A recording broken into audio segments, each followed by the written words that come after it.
Hello YouTube, it's Charlie in Westeros here, and I'm sure you've all been wondering where I've been for the past 2 weeks. Long story short, I've basically been on an a European Union study tour, so I've really had no time at all to make reviews for these past 2 episodes of Game of Thrones, so episode 6 and 7 of Season 3.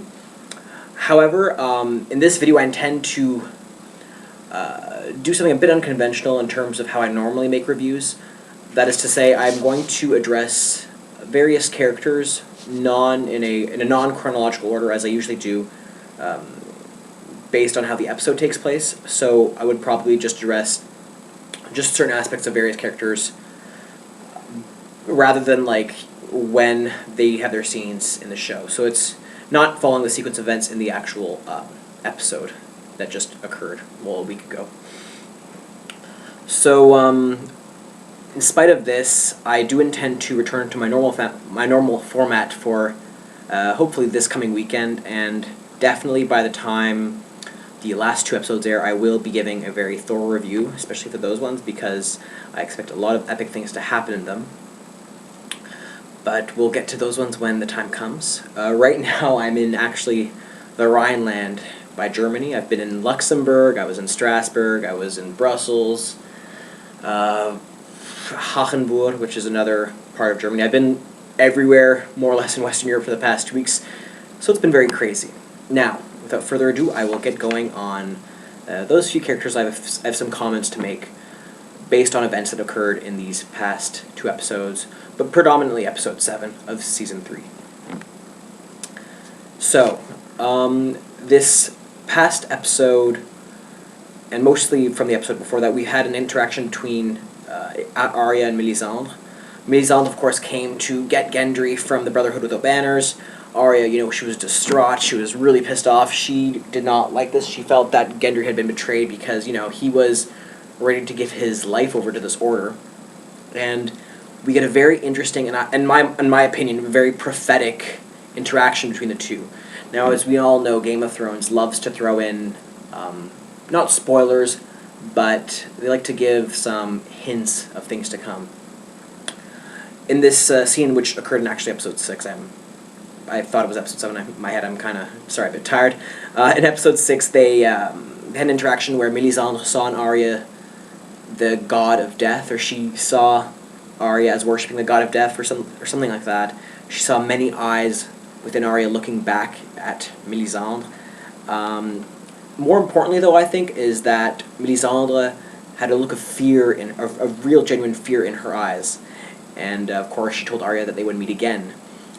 Now, in terms of this scene, things took a bit of a different turn than they did in the books. My thoughts on this, because, I can't really spoil it if I'm not really aware of this scene happening, is that I suspect Arya might actually have something to do in terms of a potential demise that Melisandre might face one day. So I really look forward to seeing, their next encounter unfold. As far as the God of Death statement and the many eyes looking back at Melisandre, there are many ways to interpret this. From what I believe, it's more or less been revealed in later books, or in the books that, like the books 4 and 5, basically, in the actual book series of A Song of Ice and Fire. So I don't want to get too much into that.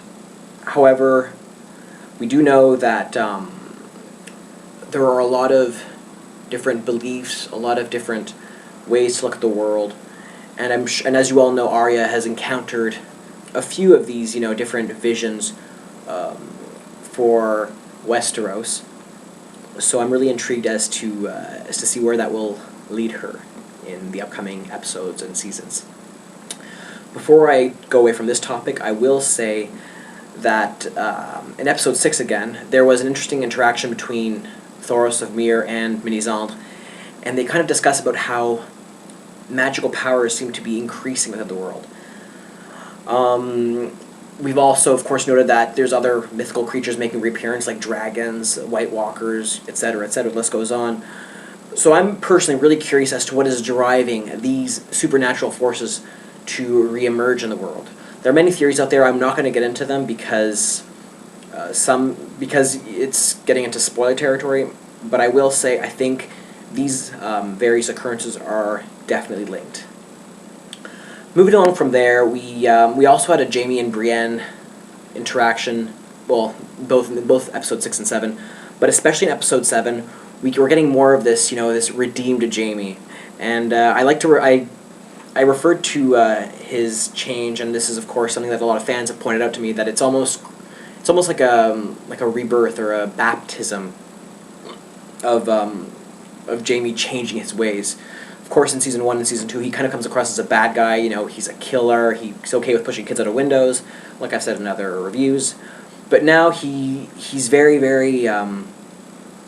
he seems very apologetic. He seems like a good guy almost. Well, he does sound like a good guy. I mean, he saved Brienne, for example, from fighting a bear when Lord Bolton's men were going to have her killed in that pit where she was fighting the bear. So it really shows, Jaime's a new side of Jaime where he's willing to save people. And he also talks about how, I think there's a quote where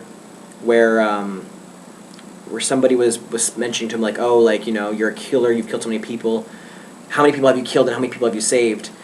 And Jaime basically replies yeah, he's killed a lot of people, but he basically saved a lot more than he's killed. I think it was 500,000 or something, which is basically the population of King's Landing, because of him killing the Mad King Aerys. Now, I think this kind of feeds into the way Jaime's presented in the first 2 seasons. I think, personally, that during that time, he's more or less feeding into this image of himself that he's both adopted and that other people have forced upon him as a Kingslayer. And I think only now he's kind of starting to turn away from accepting that image and, making a stand and saying that he's not a Kingslayer, he's a hero. Which is really interesting, and it's kind of taking a really, really big change for Jaime's character. And I'm really hoping we get to see more of this change in episodes to come, and seasons to come, of course. Last thought on that, I will say I really, really hope that we do get some Jaime and Brienne showmance. I don't know where they're going to go with that on the TV show, but I sincerely, sincerely hope that they, take it to a new level, because I much prefer them together than him and his sister. Next up, we had, I'm going to discuss Jon and Ygritte. I don't have much to say about these characters. In the last episode, I believe it was after they'd climbed the wall, and they were walking throughout the grasslands just south of the wall, in the north, which is in the Northlands, or the Kingdom of the North, I guess, Robb's kingdom. I found it was interesting because, like I said before, there's a lot of foreshadowing going on in this show. And when Jon and Ygritte have their interaction, he's kind of teaching her about northern castles and the northern world. But he's also, both him and Ygritte have had interactions with the warg, Orell. And he basically tries to reemphasize that Jon is not a wildling and Ygritte is not a northern girl. He tries to show how different. He tries to promote this idea that they are so different that they're incompatible. Of course, because Orell, has an interest in Ygritte, as we come to learn in this past episode. But I think it's also significant what he has to say, because he does make the comment that wildlings, they don't really have the the same sense of loyalty, I guess, as Southerners do. In the sense that, he was willing to cut both Ygritte and Jon down from the ropes if it meant him, Orell, saving his own skin. Which kind of shows a different mentality between the Northmen and the Southmen. And in that sense, it's going to be really interesting to see how Jon comes to deal with this ideology difference. And I think, like I said, I didn't really elaborate on that yet, but there was a lot of foreshadowing, I think, going on this scene. And this warning of Orell, because he is a warg. And even though he's not, of course, a green seer, I do tend to think that the show likes to create some kind of mystical element, even with the wargs. So what I have to say about this is I suspect they're gonna, I guess just pay attention to what Orell says, because I think that the things that he has to say will tend to ring truer than than what we might suspect. That's just my hunch, though. The next people I want to talk about is Daenerys and her role at Yunkai, another city-state, which is near Astapor, where she gained the Unsullied. Now, I'm still Team Dany, and I will always be, but I think the show is really starting to show us a new side of Daenerys. Of course, in Season 1, and even to a degree in Season 2, she's a very nice person. You know, she doesn't... When the Dothraki, for example, were destroying a Meereenese village and they wanted to rape the women of the village, Daenerys, you know, she made a stand. She stood up for them. And I think that really impacted her views where she currently is. So, for instance, she was so driven to free slaves from these various cities, from this current city-state anyway, Yunkai, that she doesn't really care about their owners because she kind of just sees them as pure evil. And it really is kind of show a sense of megalomania that she has, you know. She kind of... it seems like because she has these dragons with her, it almost looks like she feels like she's invincible. And that's interesting because we always, or at least the show viewers always get the sense that she's more like a sane Targaryen. You know, she's more like her older brother Rhaegar, who died many years ago, and she's unlike, you know, the Mad King Aerys, or even her brother who died in the first season. But I think in these scenes, especially how she dealt with the Yunkai diplomat, if you will, we're getting a sense that maybe she does have a slight Targaryen madness in her, and that's, you know, maybe they're gonna emphasize this later on. Maybe they're just gonna downplay it. Maybe, you know, maybe she'll come to be a bit more humble, I hope. But for now, you know, I think this is kind of showing a new side of Daenerys that we haven't really seen before, and I'm looking forward to how they're going to develop that. Next up, I want to mention Robb Stark. Of course, we all know that he now has to reforge an alliance with the Lord Frey, who he was supposed to marry, I think, his daughter or his granddaughter, and spurned her for Lady Talisa. So now, of course, we know that he's going to marry his uncle off to one of Lord Frey's children in order to hopefully solidify an alliance and gain more soldiers. In terms of that whole interaction, the one thing I really want to make note of is that we don't seem to have seen Grey Wind for a while, his direwolf. I think that's very significant because, as we all know, there's a very interesting symbolic connection between the direwolves and their masters. So, you know, just like how Bran is very connected with, what's his name? Darn it, I forget his name. Well, you know, the younger Stark brothers in the north seem to have a very strong connection with their direwolves. And even Arya had a strong connection with Nymeria up to a point. And, you know, of course, Nymeria is now lost and gone, but so is Arya, of course. So I think it's very interesting that we haven't really seen Robb's direwolf. And I'm kind of curious to see, you know, if we're going to get to see Grey Wind in the upcoming episodes, because I think their relationship is very significant. Direwolves seem to have the sixth sense in ways to protect their owners. You know, we saw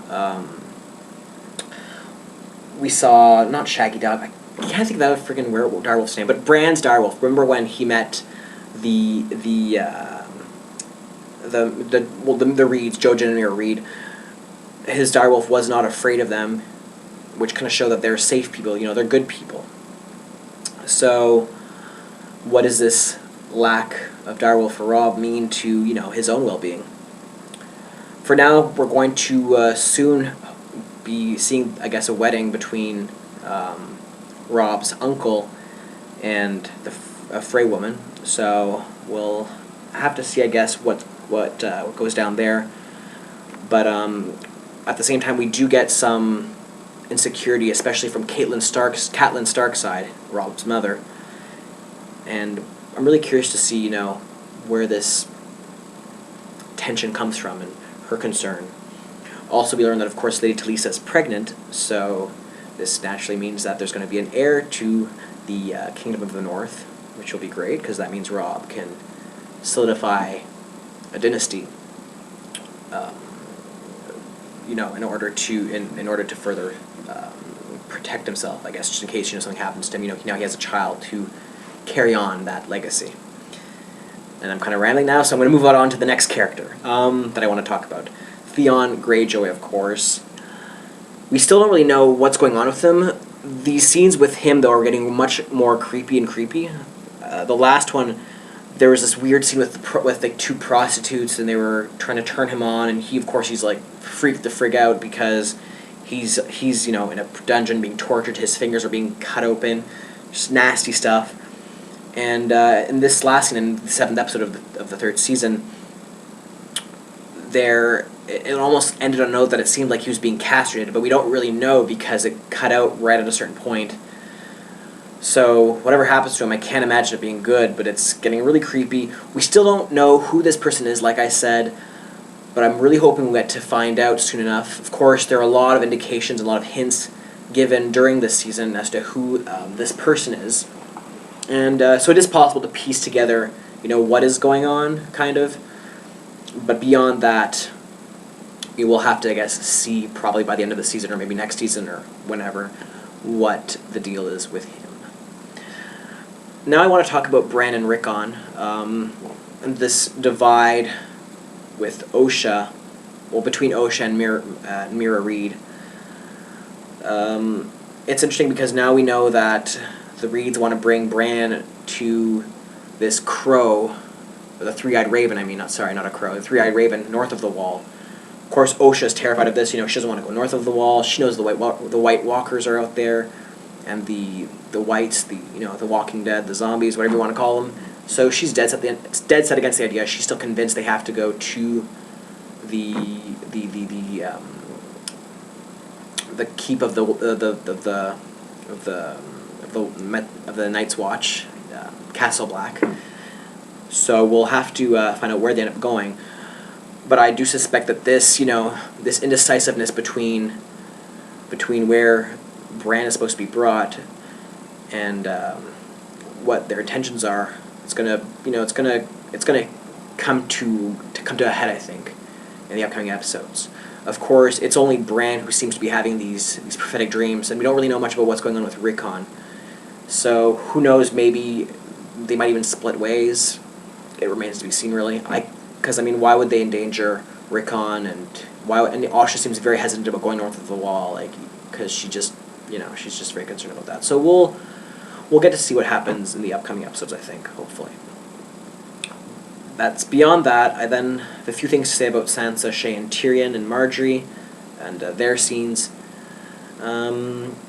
I think we're getting more and more the sense that the Tyrells do have a strong plot going on at King's Landing. That whole scene between Tywin Lannister and Lady Olenna Tyrell, and I think it was episode 6, kind of demonstrates that they are not entirely in agreement. They're having their issues. Sansa, of course, now has to marry Tyrion. Shae's pissed off about that.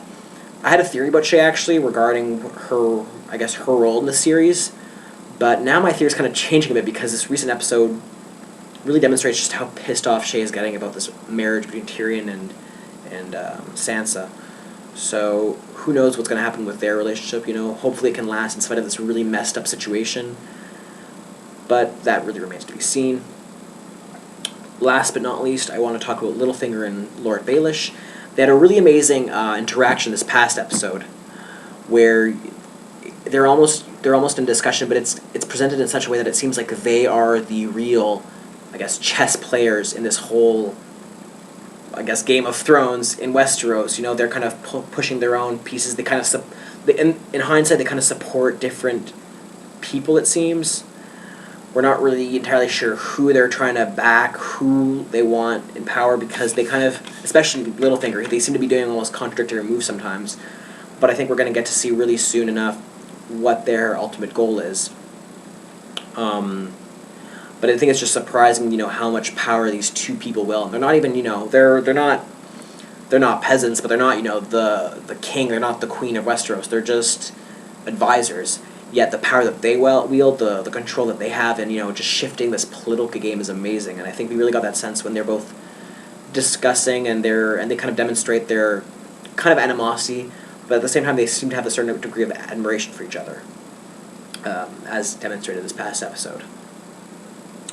Overall, I really enjoyed these past 2 episodes. They were, I think, really important to kind of give more detail on what is going on in this world. In Westeros anyway. Their character development was amazing. Not really any super epic battles yet, I'm afraid. I'm really hoping for something soon because I really want to see some epic scale fighting, kind of like at the end of last season with the Battle of the Blackwater. At least that's what I'm hoping for, but who really knows? At the end of the day, I apologize if this review isn't as straightforward or as, chronological as it usually is. Normally, I set out a huge list of notes. I go through the events scene by scene, really read into things. Sadly, it's been a really crazy time for me, so it's been very hard to really give it my all in terms of reviewing these episodes. But I felt like I had to do something because, I haven't been making any videos in a while. I do hope to change that very soon. I'm hoping because I'm not going to be too busy for the next couple of days, even though I'm in Germany. I don't have any conferences to go to. I do hope I can get the chance to write a full-on review and really give it my all, give my thoughts concretely, because I feel like it's not really going to be, what hasn't really been done in this video. So again, I apologize. If you subscribe, please keep in mind my videos are not normally like they are today. Usually they're a lot more detailed and longer and elaborate, yada yada. You get the picture. Anyway, I guess that's all for now. Thanks again for watching. I apologize again for being so behind or not on the ball when it comes to this YouTube channel. I'll rectify that, especially, like I said, for the last 2 episodes, which I hope to dedicate a lot of time and detail to. So without further ado, that's all for now. Take care, and I will see you guys very soon. Bye.